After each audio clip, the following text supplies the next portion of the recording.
ada orang yang pengen semua kekuasaan ini dari tingkat pusat sampai ke tingkat provinsi itu dikuasai oleh keluarga dia sebanyak-banyaknya. Apakah Anda juga meyakini bahwa ini memang jalan yang terbaik begitu, bahwa revisi undang-undang pilkada ini memang harus dibatalkan? Yang berlaku adalah putusan MK begitu. Ya, bahwa memang kita harus melihatnya. Pak Dasko kan, saya kenal sosok beliau adalah sosok yang demokratis, ya kan. Beliau bisa menangkap aspirasi dari sebagian publik ya terkait dengan putusan MK ini, dan tentunya tapi kan beliau juga memang sebagai salah seorang pimpinan ya kan mempunyai anggota-anggota di balik yang tentunya dinamikanya juga itu tidak bisa beliau kontrol tadinya ya kan, seperti itu kan dinamikanya berjalan natural, dan kemudian adanya suatu putusan untuk merevisi ya undang-undang pilkada tersebut, dan oleh karena itu akan tetapi beliau menangkap adanya suatu respon ya, ada suatunya respon dari masyarakat, dan beliau mungkin sudah untuk mengambil keputusan bahwa ini dibatalkan seperti itu. Jadi memang ya kita melihatnya, saya pribadi ya, bukan atas nama partai, melihatnya bahwa memang ada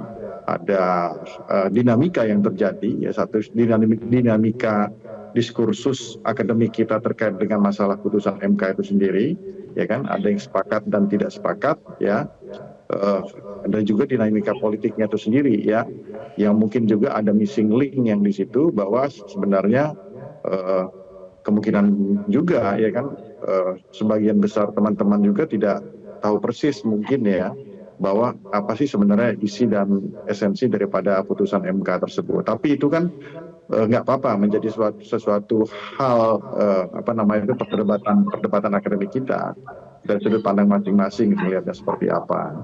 Jadi bahwa saya melihatnya bahwa sebenarnya di satu sisi bahwa balik itu sudah mengakomodir putusan MK tersebut sebenarnya ya, di mana kan esensi daripada permohonan dari Partai Gelora dan Partai Buruh tersebut ini terkait dengan pembatalan pasal 40 ayat 3 ya Undang-Undang Pilkada ya. Ya artinya kan dua partai ini kan mempunyai kepentingan kalau pasal ini dibatalkan maka ya kan suara mereka akan dihitung dan mereka berhak untuk mengusung calon kan gitu sebagai partai yang non parlemen kan seperti itu.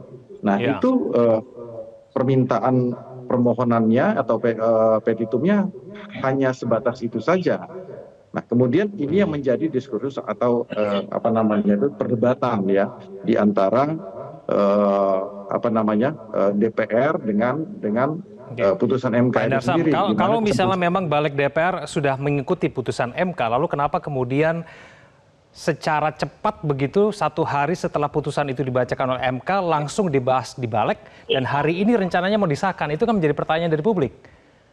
Ya sebenarnya semua kalau kita kaitkan ya mungkin bisa-bisa saja. Kalau saya contoh ya, kita melihat dari sisi yang lain, kita harus fair juga. Kita melihat dari sisi yang lain, kenapa putusan MK-nya juga ini ya diajukan permohonan di bulan Mei ya kan, tapi diputus menjelang masa-masa pendaftaran kan gitu kan. Jadi seolah-olah kan ada tendensi bahwa ini ingin merubah konstelasi politik kan. Dari sudut pandang yang lain kan mungkin seperti itu. Tapi nggak apa-apa ya, tapi itu kan wajar-wajar saja, semua orang punya prasangka. Jadi menurut Anda Pak Endarsam nggak ada hubungannya begitu dengan putusan MK ya, Pak Endarsam? Revisi Undang-Undang Pilkada yang dibahas di DPR di balik itu sebetulnya tidak ada hubungannya begitu?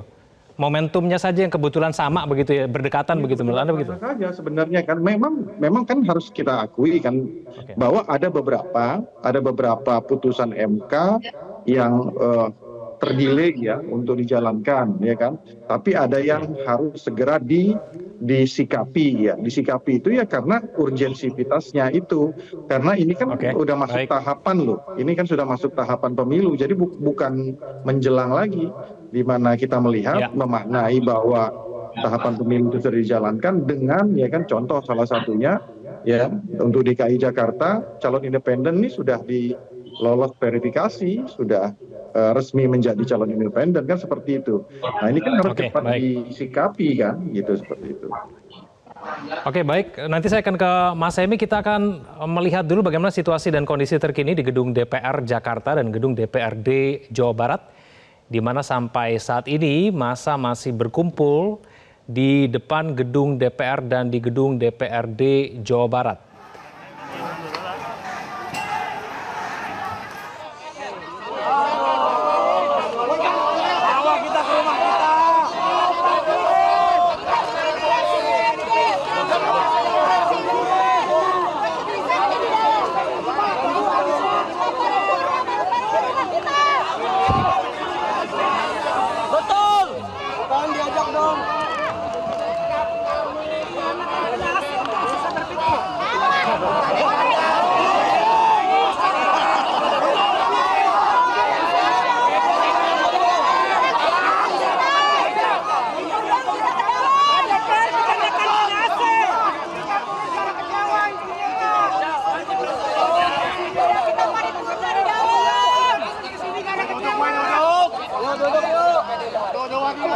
Pemirsa, seperti Anda bisa lihat di layar kaca Anda, situasi terkini di depan gedung DPR ada sejumlah politisi dari PDIP, ada Arteria Dahlan, ada Putra Nababan, dan beberapa saat yang lalu terlihat ada Masinton Pasaribu di situ.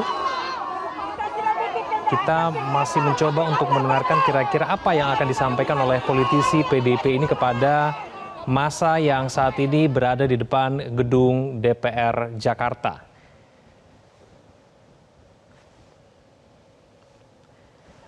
Baik, sambil menunggu suaranya tersambung, saya akan kembali bertanya kepada Mas Semi Natas Limboy yang beberapa saat yang lalu, beberapa jam yang lalu juga menjadi bagian dari massa yang berkumpul di depan gedung DPR. Kalau saya tidak salah, Mas Semi, ini adalah putusan di tingkat elit ya, revisi Undang-Undang Pilkada ini.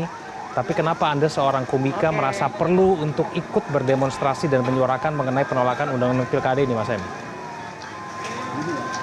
masyarakat sih melihatnya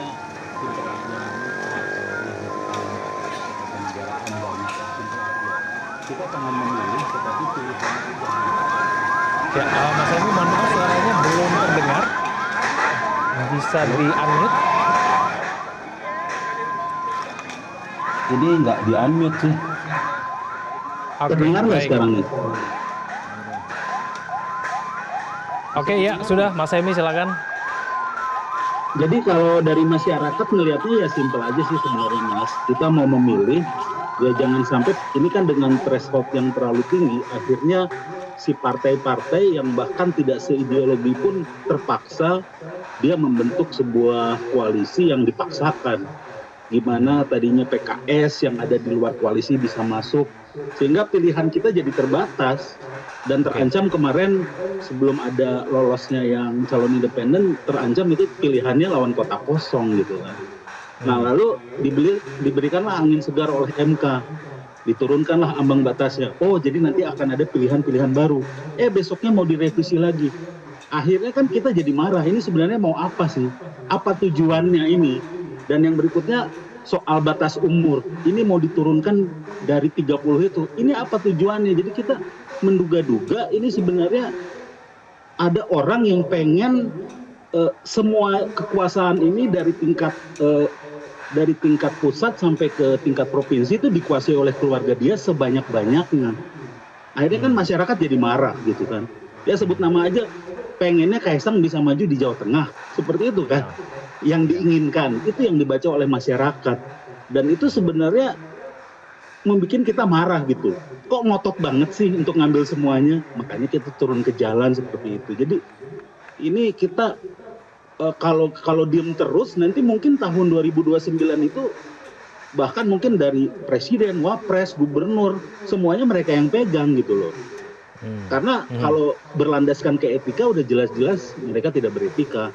Jadi ya inilah, apalagi dengan drama MK sempat kabulkan yang 7,5%, tiba-tiba direvisi oleh Balik tadi. Jadi kemarahan itu kita nggak minta Jokowi mundur kok, enggak. Kita cuma minta supaya apa yang sudah ditentukan oleh MK, diputuskan oleh MK, ya dijalankan oleh KPU. Kita tidak minta Jokowi mundur karena ngapain, Oktober juga dia akan turun gitu kan. Ya. Jadi simpel aja, ini udah diputuskan oleh MK. Yang waktu Oktober itu kan MK memutuskan supaya Gibran akhirnya jadi bisa masuk. Nah, kenapa ini harus direvisi, tidak final and binding tadi kalau istilah Mas Hensat seperti itu. Kalau yang Oktober itu final and binding, kalau ini enggak. Kok jadi inkonsisten? Berarti ini ada udang di balik batu. Ngotot banget ini. Ada apa? Ya. Mas MJ, menurut Anda putusan itu bukan untuk kepentingan rakyat ya?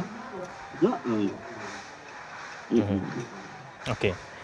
Mas Emi, nanti kita akan lebih banyak lagi berbincang mengenai situasi hari ini ya. Anda juga bisa melihat pemirsa sambil memantau situasi terkini di mana ada aksi pembakaran yang saat ini berlangsung di depan gedung DPR. Namun jangan kemana-mana, kami akan kembali usai jeda berikut ini.